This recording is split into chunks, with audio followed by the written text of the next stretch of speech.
ये 2026-27 खरीफ सीजन के लिए एमएसपी बढ़ोतरी पर आज की सबसे अहम और संक्षिप्त जानकारी है। देखिए, कैबिनेट की आर्थिक मामलों की समिति ने 14 खरीफ फसलों के न्यूनतम समर्थन मूल्य यानी एमएसपी को बढ़ा दिया है, जिसका सीधा मकसद है किसानों की आय बढ़ाना और उन्हें उनकी उपज का सही दाम दिलाना। आपको तो पता ही है, एमएसपी हमारे किसानों के लिए एक बहुत मजबूत आर्थिक सुरक्षा जाल की तरह काम करता है।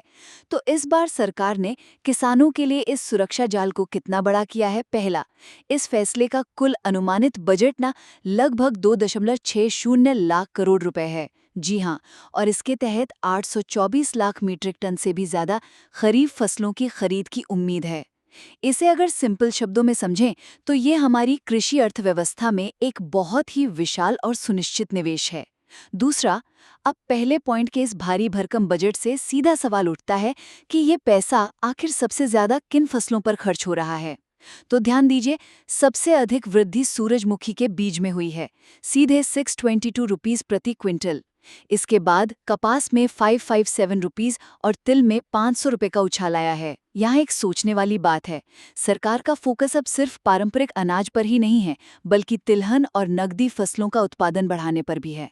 और तीसरा, देश के सबसे बड़े किसान वर्ग से जुड़ी प्रमुख फसलों के नए रेट क्या है? तो देखिए, अब धान का नया रेट 2,461 रुपए, बाजरा 2,900 रुपए और अरहर या तूर दाल 8,450 रुपए प्रति क्विंटल हो गया है। अब यहाँ एक सवाल उठता है, क्या ये कीमतें किसानों के दिन रात की मेहनत का सही नाम है? बिल्कुल, और ये बात सीधे तौर पर सरकार की किसान कल्याण नीतियों से जुड़ी है। कुल मिलाकर इन 14 फसलों के एमएसपी में ये भारी वृद्धि कृषि क्षेत्र और किसान कल्याण को मजबूत करने के लिए सरकार के स्पष्ट और दृढ़ समर्थन को दर्शाती है।